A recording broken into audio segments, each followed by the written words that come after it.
This is the property for sale, guys. It's along the Barangay Road, cemented. So the property start from there until there. So this is the property inside. I'll show you inside the property. So this is a big farm. So the property is gated and also fully fenced by a barbed wire and cyclone. And then as you can see, there's a lot of guyabano fruit bearings with dwarf coconut tree. And also this is the driveway going to the inside of the property. There's a lot of fruit bearings, mango tree, coconut tree, guyabano tree, and also the limoncito. There's a lot of fruit bearings trees. There's also banana, limoncito, and there's also a house and also rice field.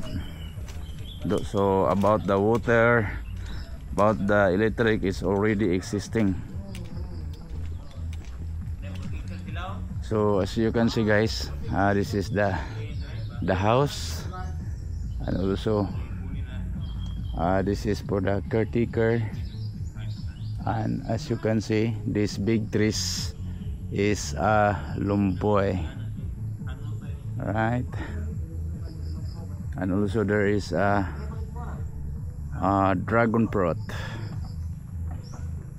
There's a mahogany trees, guava trees. So this is the property inside of the lot for sale or farm. I'll show you also the another side of the property. So this is the house, guys, inside the farm. And also this is the shop for the motorcycle and also the truck. There is also a outdoor toilet, and also this is the caretaker house. Then this area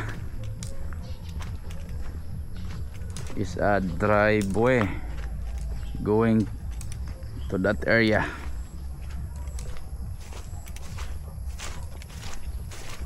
There's a lot of dwarf coconut trees and also guyabano. There's also guava, limoncito. There's a lot of fruit bearing trees. So by the way, this area is 10 hectares. So the good news is you can buy only the portion, like minimum of 2 hectares.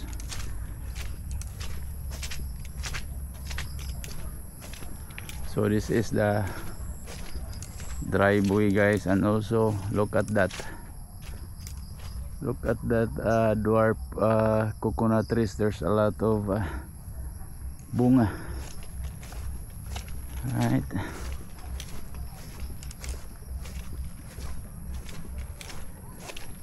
And right there's a lot of limoncito and also dwarf coconut trees, guyabano. Until here there's a lot of guyabano, coconut trees, and dwarf coconut trees. So this is the property, guys. There's a lot of fruit bearings.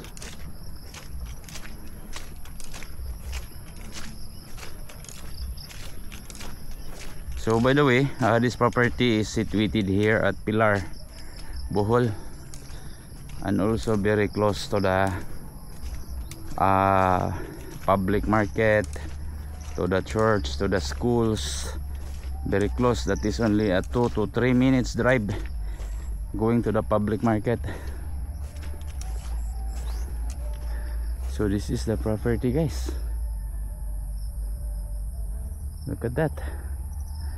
So as you can see, it's also you have also a view, the mountain view of Pilar. That is mountain of Pilar, and also mountain of Serabaliones, and also you have like a forest view.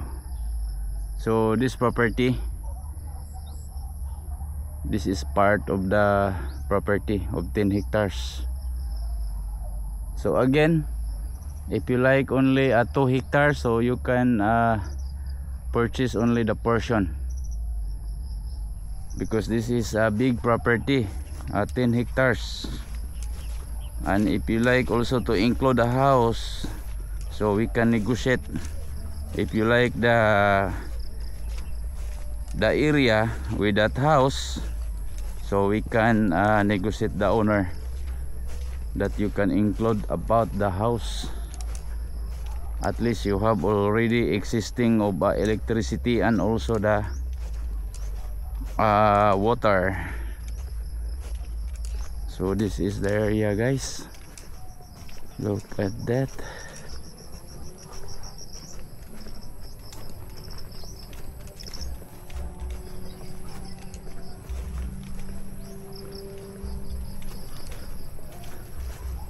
This one is a sambag.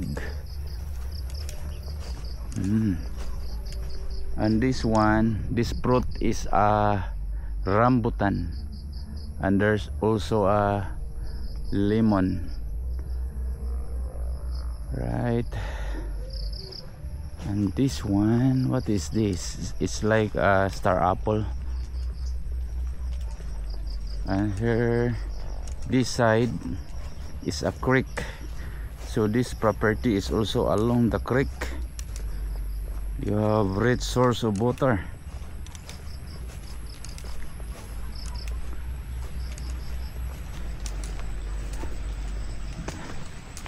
Show you guys.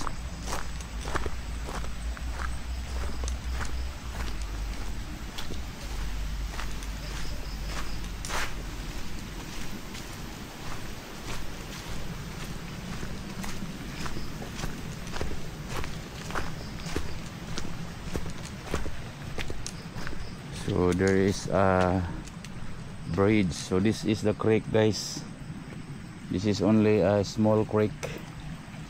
So the property is also along the creek or with creek. And there is also a jackfruit. Look at that. Nangka. Oh. So this side I'll show you also. I guess this area is more on guava and also the coconut dwarf tree.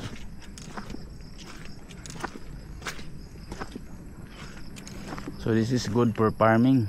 Look at that. This is a guava, guys. So this area is more on guavas. Look at that.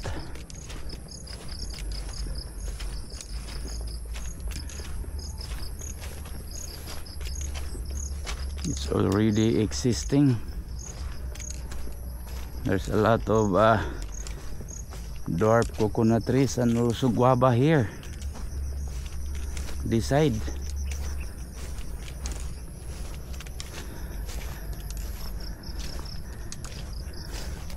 Look at this one. Wala pa sa nahinog, kulang pa. There's a lot of guavas until there. Look at this side. This is a big property. And until here, there's also a lot of guava. So this side, guys, mostly is guava and also dwarf coconut trees.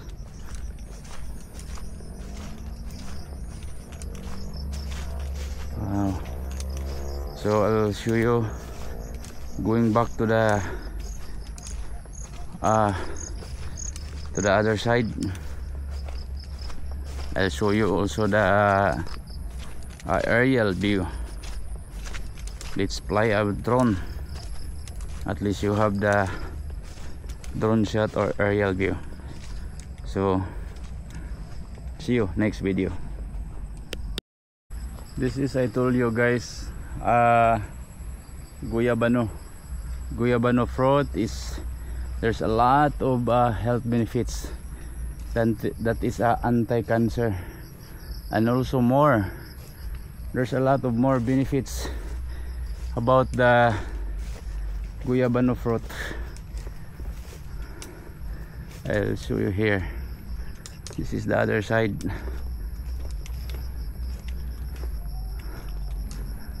Look at that. Whew.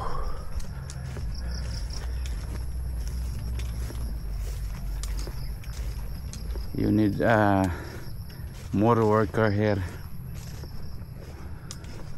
for the maintenance, but this is a fun. This is a farming. If you are in farming, you love farming, so this is a good location. This is a good spot. And also they are making natural coconut wine. Look at this one. So this is the wine for coconut. Lami kaya na siya guys.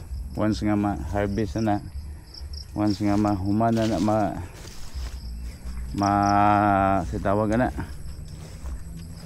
makuha na siya nga wine, tangan nila nagtungog, so mahimo na ng murag red wine. So muna siya murag gitawag diri og natural red wine. There is a Bohol made of tuba, made of coconut wine. Look at that guys. So this is the ground level of the property.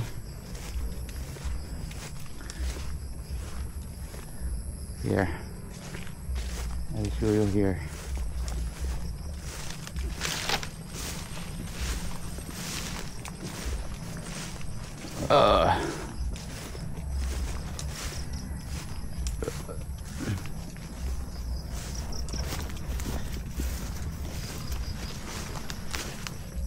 There's also a papaya guys.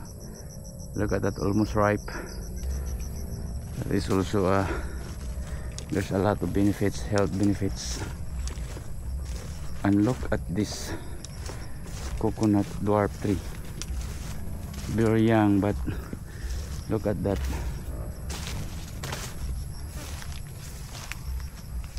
They're putting a bottle of soda so that the wine anytime they can harvest once it full. So this side,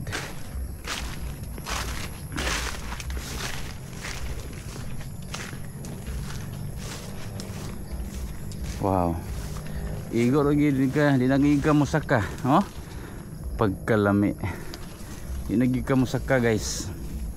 Mabawra kayo kay dwarf man siya nga coconut tree. Anytime pwede rin mo siya kuhaon, imnon, kanon, maglamaw anytime.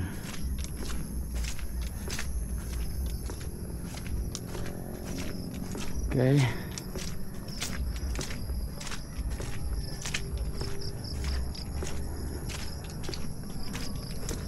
so nindot siya. Again, this property is 10 hectares, and then anytime if you like only a portion, so you can choose at least 2 hectares or 3 hectares or 4 hectares. so you can purchase only a portion. At the same time, this is a quiet and peaceful and very close to the public market of Pilar, and also to the dam of Pilar, Malinaw Dam. So this is the property, guys. Again, I'll show you also the aerial view. So see you next video, guys.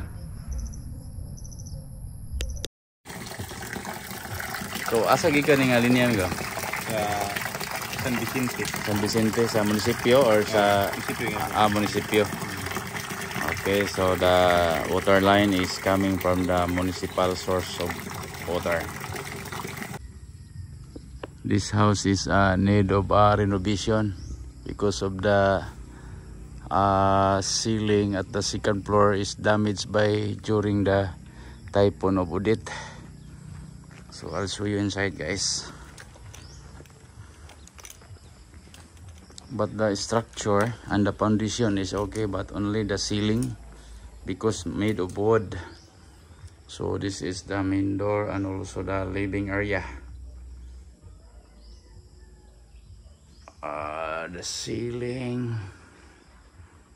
Okay, so this side is a kitchen area, and as you can see, the ceiling is made of wood, but the top is concrete, but only the ceiling is damaged, made of wood, so need to repair, need to replace or renovate.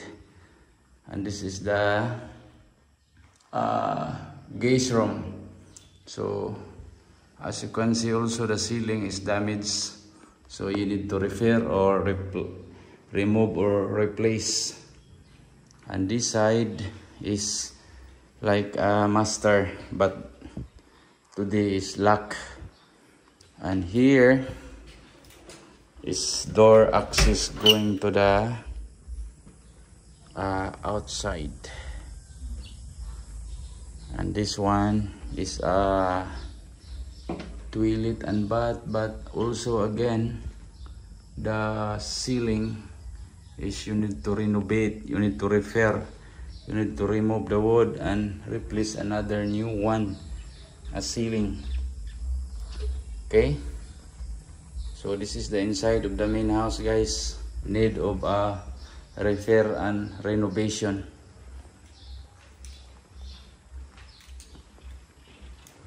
So this side you have a veranda, spacious veranda. Look at that. Here is a dining area. So kana siya migo is balay ya po na siya, no? Oh, para sa caretaker. Namo diha. Okay. Nya kere mo shop.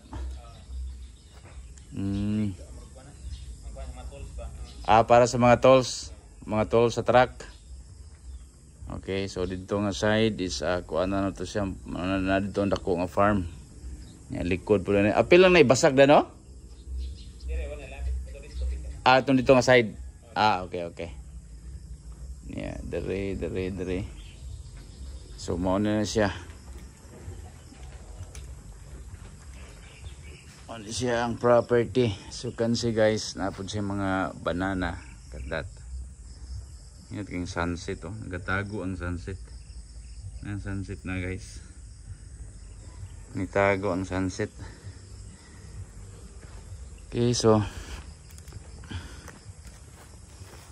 again, if you like this house is need of renovation or repair, so at least there is existing foundation and structure, because the foundation and structure is still okay, very strong. And anytime you can enjoy the farming. So if you like the farm, you can purchase the portion like 2 hectares, 3 hectares or more, because the available for now is 10 hectares per sale. So this is the property, guys.